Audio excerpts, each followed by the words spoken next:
अगर आप ग्रेविटी और स्पेस की थोड़ी भी समझ रखते हो तो इस मूवी को देखने के बाद आपकी सांसें थम जाएगी। नासा अपने साइंटिस्ट के साथ एक पेड़ पौधे के वैज्ञानिक मार्क को मंगल पे भेजता है ताकि वो मंगल की मिट्टी का परीक्षण कर सके कि ये मिट्टी खेती योग्य है या नहीं। महीनों स्पेस में ट्रेवल करने के बाद उनका स्पेसक्राफ्ट मंगल पे पहुंचता है। मंगल पे लैंड होते ही वो मिट्टी का परीक्षण करना शुरू कर देते हैं। मार्क मिट्टी का परीक्षण करते हुए कुछ आगे निकल जाता है। तभी नासा उनके पास एक वार्निंग सिग्नल भेजता है कि आप जितना जल्दी हो सके मंगल को खाली कर दो, क्योंकि आपके पास एक बहुत ही जानलेवा तूफान पहुंचने वाला है। सारे साइंटिस्ट स्पेसक्राफ्ट में आके बैठ जाते हैं तथा लैंडिंग की तैयारी कर लेते हैं, जबकि मार्क का कोई अता पता नहीं होता है। बहुत देर वेट करने के बाद जब मार्क नहीं आता है तथा उसका सिग्नल भी आना बंद हो जाता है, इन्हें लगता है कि कहीं मार्क तूफान के चपेट में आ गया और वो मर गया। फिर ये टेक ऑफ कर जाते हैं। मार्क चोट लगने के कारण बेहोश हो गया होता है और उसका एंटीना उसके शरीर में घुस गया होता है।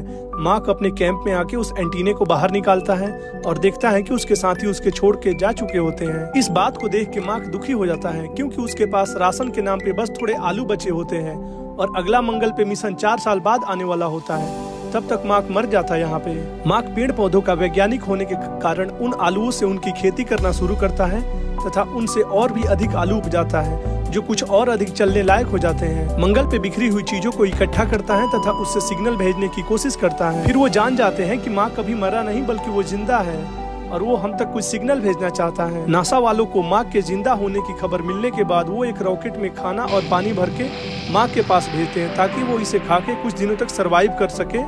इतने समय में वो जाके उसे रेस्क्यू कर सके।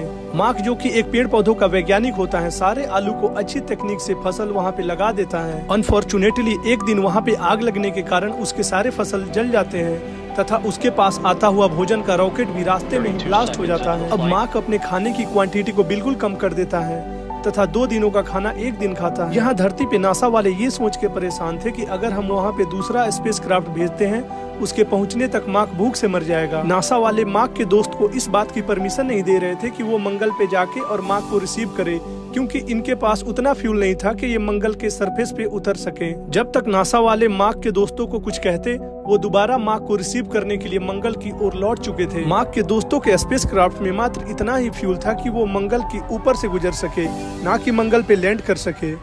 फिर मार्क उस हाइट तक कैसे जाता है और उसके दोस्त मार्क को कैसे रिसीव करते हैं, जानने के लिए देखिए मूवी मार्टियन। ये मूवी YouTube पे अवेलेबल है, आप इसे फ्री में देख सकते हो। अगर वीडियो अच्छी लगी हो तो हमारे वीडियो को लाइक करें और चैनल को सब्सक्राइब करना ना भूलें।